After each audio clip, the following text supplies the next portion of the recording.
Yeah, welcome back to the channel.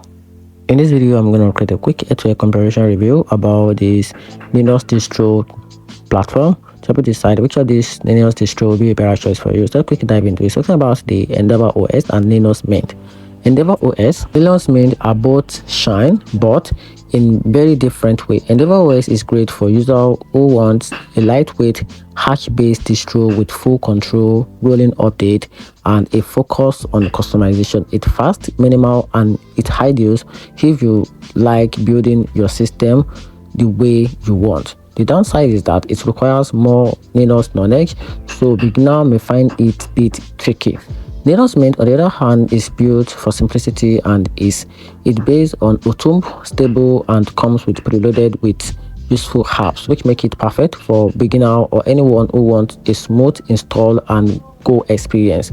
The trade-off is that it's less customizable and not as cutting edge as EndeavourOS. So if you value speed and flexibility, and learning EndeavourOS wins in that aspect, but if you want stability and ease of use, Linux Mint is the best pick. And that's it. Hope you find the video helpful. Turn the notification button and subscribe for more reviews.